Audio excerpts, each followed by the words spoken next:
Hello and welcome to the Americano Show. Today we are going to be talking about the American media. And I can't think of two better people to talk to about the American media than Nayeema Raza and Ben Smith, who are at Semaphore Media. Ben Smith founded Semaphore, and they have a new podcast called Mixed Signals, which is about the media. Now, both of you, I'm sorry to do this to you because I think, being journalists, you're probably already very, very bored about it and think it's last week's subject. And in fact, you've already done an episode of Mixed Signals on it.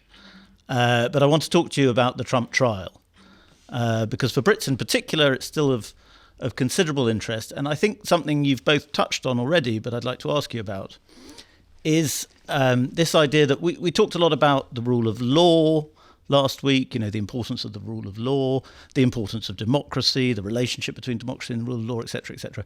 But I'm not sure in Britain we really have a sense of the extent to which this was a trial, a media trial, or a trial that revealed so much about the role of the media in America. And Nayeema, I'll start with you. What did it reveal to you about the state of media in America? The trial itself or the coverage? Well, both. Yeah, I think the trial itself was in some ways revelatory, in some ways not, about the practices of the National Enquirer, right, which had been widely reported on, this catch and kill strategy of the National Enquirer, and the way in which that particular outlet, and I think in a way that was very different to any normal press function, as our guest last week, Maggie Haberman, who has been covering this for 26, 28 years, said, the National Enquirer was used in a way that's not normal press use. And the way in which Trump critics accuse what they would call the mainstream, Trump supporters would criticize what they call the mainstream media for being, right? The kind of usage of the press. Here was Trump using the press in this extremely conspiratorial way, per the testimony, per the conviction. And yet no one was really upset about it. So I think what it reveals around, that particular branch of tabloid media, that particular relationship with Donald Trump, is that the media can be used, and also that the critiques that supporters of certain politicians would levy are only levied when it serves them to criticize a particular politician. Like the coverage, I think, was as bifurcated as our political system, and the fact that Donald Trump, on the heels of it, raised $50 million in 24 hours, it just goes to show how it will be used as a cudgel and a kind of a boon for him going forward. Well, Ben, as Nayeema says, the trial had a large component of it was about the media. This all begins with an attempt to conceal something from the media. And yet it wasn't really the point of the trial in any way, was it, to talk about that? Because anybody who's been following closely enough knew about this catch and kill. And just for listeners who don't know, we should explain that catch and kill is a thing that people do. I'm going to explain it very badly now, forgive me. A thing that people do if you don't want a story to come out.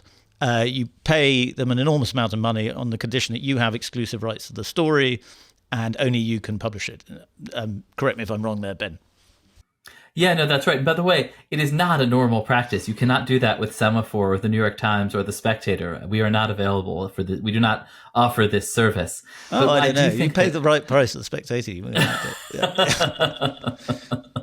Right. Never say never. Yeah. You're saying it's a negotiating position. There's a joke I won't tell on this subject, but one of the things I thought, there's this deep cynicism among the public about the media. And I do think that part of the reaction to that story when it first broke in the Wall Street Journal years ago was, I think a lot of people think, oh yeah, that's the sort of thing journalists do all the time. I think there's a wide perception that the most extreme, loathsome, disgusting practices in media are in fact quite normal. And there's deep cynicism about the media that I think the trial probably deepened, because that was actually the defense's point. The defense's case was partly that this wasn't so far outside the norms, which it in fact, by the way, just for the record, really was, at least in this country. Yes. Well, I mean, I suppose that's a thought that gives me is that this is something you're doing. I'm going to plug your podcast. This is something Mixed Signals is all about addressing, which is that a lot of people out there always assume there's some deep conspiracy and that somehow the media is a single organism that is always controlling things, or maybe two organisms controlling different things, when in fact, of course, it's much messier and much more complicated than that. And Nayeema, I'd like to put it to you that this isn't just right-wing people that think this. This isn't just Trumpists who think that the liberal media is crazy. If you look at a TV show, hugely successful TV show like Succession, it's based on this idea that one man can effectively control the national conversation. Right. Why do we all want to believe that? I mean, one, I think there is some veracity to the fact that there are powerful people in media. I think you can say, like, media has a lot of power, and I think sometimes journalists and media outlets will downplay the amount of power they have. Not just in being cameras or reporting on what's happening, but actually influencing, shaping, shifting the culture. And I say that about media writ large, not just newspapers, but also television, studios, et cetera. The power that you have in kind of being a storyteller or a journalist is actually, if you're good at it, pretty significant. So I would say that. I think that there is a deep distrust which really grew out of COVID even more so. Like, I think COVID was this real inflection point. And the fact that, I was watching the testimony of Dr. Anthony Fauci yesterday on the Hill, and the way in which he was being grilled for those decisions when he kind of, part of his explanation for various decisions, be it the vaccine or what we see, he was being asked about church closures, school closures. The defense was around what we knew at the time, but the amount of skepticism, the way in which that really impacted people's lives, I think there has been a kind of multi-decade process of weakening of institutions across America. That's pretty secular, actually. If you look at a lot of the reports, polls, you'd see that organizations from the press to the courts to the church to the military have lost, even the church and the military have lost, standing vis-a-vis the public. And I think that the media is not immune in that. It's accelerated in that. I think it doesn't help that there was a president in the White House who was kind of attacking the fake news media, really writing on it. I think also but that also existed in the Clinton era, where they talked about a vast right-wing conspiracy. So there has been a discreditation of media institutions over time. And I think COVID just really kind of put it into lightning speed and created what the Atlantic has called this kind of, I think they called it the crunchy to conservative axis, where all of a sudden women or people who loved yoga and wellness, who were concerned about their bodies, found, some common thought partnership with conservatives who were concerned about. They didn't like being told. Vaccine. Yeah. They didn't like being told to get a jab, did they? Yeah. Yeah. I mean, I suppose you call me a classic right-wing nutter if you like, but I suppose the public did feel they were being lied to, and they weren't entirely wrong in a lot of cases. There was a lot of was a lot of coordination between governments and media groups around the time of COVID to spread the message and so on, and it was kind of putting, in America and in Britain, countries were on a war footing, so to speak. And as a result, the media pumped out a lot of stuff that was just wrong, and sometimes did it knowing that it was wrong. Ben. Yeah, and I think, part of the challenge, part of the situation is that, by the way, the media has always done that. You mentioned wartime situations. Think about the British media during World War II. It was lying constantly. Yeah, or Iraq. On the government's behest. And Iraq less so, but also in a massive, maybe a little less deliberately, but got massive things wrong. And there's this phenomenon in political science where when countries are deeply corrupt, people kind of get used to it and don't rate them that corrupt. But as they get less corrupt, people get more upset about corruption. And I do think that there's this strange phenomenon in media that the 20th century media was unbelievably. If you go back and think about all the things that the media concealed as a matter of course, and the sort of elite consensus that shut out all sorts of voices, without any discussion at all, was far more it was just far more effective conspiracy than anything we've got today. But the nature of it actually kind of preserved it, and now we're operating in an environment where social media has basically put an X-ray to every institution, exposed that these institutions are in fact run by a bunch of bumbling idiots, which has always been true. We've always been bumbling idiots, but now you can see it, and that is also part of the dynamic. And that's the paradox, is it not? That that the media has never been less powerful in many ways now because of technology. Yeah, that's right. And yet, because everybody is a journalist to a certain extent, in some ways, anybody with a social media account is, it's also more powerful at the same time.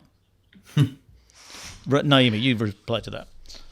Yeah, I think it's more powerful at the same time. I don't know. I don't have the same history here, but I think the narrative is extremely powerful. The narrative is extremely powerful, but also you can choose to see the world however you'd like to see the world, right? You can choose to say, wow, the courts are really politicized. And you saw that in Manhattan with this, the single incident, which is pursued as 34 charges, which and the way in which it's been reported. You could also choose to widen that, to widen the aperture, the lens of that, and say, right now there are 2 Democratic lawmakers facing trials for corruption charges. You have Menendez and you have a Texas congressman. You also have the president's son going in on these federal gun charges. You could say you have Elon Musk pursuing people in the court system, be they researchers or otherwise, and you can say, wow, the court system is really politicized, broadly, or you could see that in a very partisan lens. And I think it's kind of incumbent around for the media to do, and I don't want to sound too virtuous here, but to really ask people to consider how institutions are doing in a way that isn't limited by the prism of their politics. I think that is kind of the job of figuring this out, because there are real problems. People are on to real problems, but those problems are sometimes secular problems. They're sometimes less conspiratorial, less sexy, and just more operational bumbling, as Ben was pointing to, than people would like to give credit for. And so I think that is part of the job of what we're trying to do on this show. And here, I'll plug the podcast, Mixed Signals. Good, great work there. Admirable sentiment too. To your previous question, I mean, right, the question of the more powerful and less powerful media, like obviously we live in a media age, and I think one thing about COVID also was that it became more mediated, and more of our connection to the world came through media writ large, meaning social platforms and everything else. And one indicator of this is that if you go down the list of the richest men in the world, what you get is a list of people buying media. Elon Musk, Bernard Arnault, is first, buys Twitter probably because people are saying mean things about him on there and he doesn't like it and he would like to own it and change what it says. It's pretty straightforward. Bernard Arnault buying up the French media is the second richest man on the list. Who's the third? Jeff Bezos bought the Washington Post. The fourth is Mark Zuckerberg, who runs some of the biggest media platforms in the world. So it is an age when the most powerful people and richest people in the world seem to recognize that their power in some ways, to give them the benefit of the doubt, in some sense, they realize their power depends on media. Another way of looking at it is just that they're incredibly thin-skinned. So, but they are spending their wealth consolidating media power. Both things can be true, Ben. Well, yeah. Yes. And that brings us on to this important part, which is going to be a theme of your podcast, which is technology. And the way in which a lot of people, presumably these very rich people who are buying up media assets, think that at some stage the media is going to go back to what it was, which is a license to print money, in some ways. And if you could just crack the kind of code, as it were, and people have been thinking that ever since the internet first came along, and they haven't quite done it yet. But the opportunities are enormous, are they not? I mean, I don't think that history would bear out that theory, and I don't think that the current deals with OpenAI that a lot of these publications are printing would bear that out either. I think that actually content has become, there's no scarcity of content. There's scarcity of good, well-reported content, but whether or not consumers are willing to pay a price for that, I don't know. I actually, I would reject the premise in some way. I don't think that there stands to be a lot of there is a lot of money to be made necessarily in the publication of content. I say, I know Ben started a company in this world, but you can say, but in the distribution of content, for sure, yes, in the distribution and the monetization, the advertising of it, and even that has been under threat. Even Apple's changes with regards to privacy have and other movements in advertising have really kind of crunched that line of revenue as well. We fly economy at some as we were discussing last night. But it's a sort of generational. You don't remember Nayeema when the media. I mean, for the whole 20th century, these were Google. These were cash machines. And we But got not in for at the tail not end. for the Yes, publications. for the publishers. For the publishers. No, these were great businesses. Every American newspaper built a giant tower in the middle of the city and hired hundreds of journalists, and it's all. Oh, I remember. It's Yes, so, that's yeah. that. It's right, and the I mean, what's interesting is Right. the advertising business is an enormous business and growing, but Google and Facebook dominate it. Well, and partly might it be, Ben, that to some extent media will always have more value than money, because it's not just power, but it's fame, it's attention, and in the technological sphere, attention is the most valuable commodity. I mean, that's what we thought at BuzzFeed. I don't know. I mean, I think it depends what your goals are. Yes. Well, I would also like to ask you a little bit about this Justice Alito story that has bubbled up, and I think a lot of British listeners will not be aware of it. Justice Alito's wife has been hanging flags outside his house, and this has caused a bit of outrage. Nayeema, can you explain this story to us, first of all, and then explain why it's so interesting? Shall I take this one? Oh, sorry, you take it, Ben. You take it. Yeah. So soon after January 6th, Justice Alito's home had a flag, the American flag, hanging upside down outside the house, which I actually did not know this, but at the time was some people who felt that the country had been stolen from them by Joe Biden. It's apparently a traditional distress signal. And so we're hanging the flag upside down as a distress signal. And somebody told the Washington Post, and the Washington Post showed up. And Alito told them that basically his wife was in a dispute with a neighbor and was in distress about that. And a politically charged dispute, basically a local dispute, and had hung the flag upside down for that reason. And the Post thought, oh, well, okay, I guess that's just a neighborhood dispute, and basically went away. And then, now 3 years later, and after, and in a moment when the court, is more politicized, the New York Times got a hold of it and published it. I mean, it was obviously a story all along. There's nothing you can do to communicate your intent more clearly than hanging a flag outside your home. That's the opposite of a private display. It's just pure communication. Alito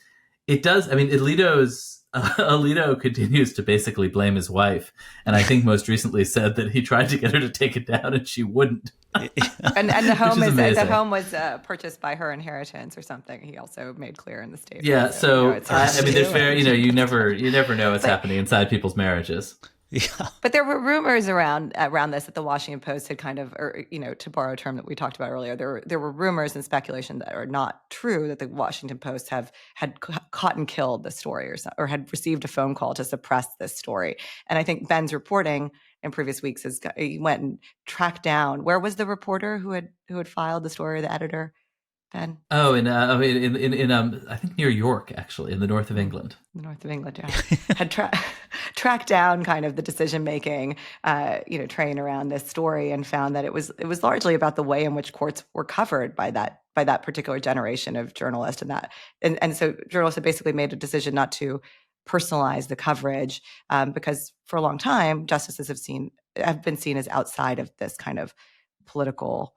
Now, I would say that shortly after January 6th, of course, there was a lot of coverage of another justice's wife, Clarence Thomas's wife, Ginny Thomas, and her involvement, her text messages, her kind of endorsement of January 6th. And so it is bizarre to me that at no point did the Washington Post think, oh, this story about Justice Alito's wife and this story around Justice Clarence Thomas's wife seem to have, some you could at least put a line or a graph in there. It was an incredible botch. I mean, it was obviously they got the guy hanging his flag upside down. I mean, you can accept his explanation, but it's still a story. I do think Will Lewis's. Washington Post will probably not. Would probably go ahead and run that story. And here's a question for you: what do you make of the fact that I think at this time 3 or 4 of the major publications, CNN, Wall Street Journal, Washington Post, and Bloomberg News now have British chiefs? I am endlessly fascinated by the ability of Brits to hoodwink the American media into thinking that they're good at their jobs. It's been going on forever. You had Mark Thompson. Obviously, New York Times, now CNN. I was going to ask you. I was going to end by asking you about this story because it seems like Will Lewis is causing quite a bit of a ruckus at the Washington Post. And is it that Americans are slightly drawn to the slightly grubby British way of doing journalism because you think of it more as a civic duty and we don't? Well, I think that American proprietors are have gotten tired of getting lectured about the civic duty as they lose money, and so one of the reasons that they're bringing in Brits who see it as a respectable, semi-respectable trade, but also not something where they expect to be treated like warrior priests, and where they do expect to make money and expect to entertain people. Yeah, and so I think that it's not a coincidence that as interest rates have gone up, circulations have gone down. They've brought in a bunch of Brits to fire everyone. I mean, that is the core of these jobs, by the way, of Mark's job, of Emma's job, of Will's job, is to make deep, deep cost cuts. Yes. They're not going to wind up beloved. Yes. But I always think it's a bit like... But it's just a harder-headed approach to journalism, and in some ways a less self-serious one. I always think it's a bit like with... football or America. I don't know if it's the same in American football, but in soccer managers here, you hire a kind of a thug who gets the team to get all hard and serious and tough or whatever, and then they realize that doesn't work, so they fire them. So they bring out the philosopher guy, and then that doesn't work, so they fire them. That's what these big media enterprises are doing, is it not, Nayeema? Perhaps, are you calling Will Lewis a thug there? I should be careful what I say. Sir Will Lewis, I believe. He might give me a job one day. So, no, he's a very effective editor, not to be underrated.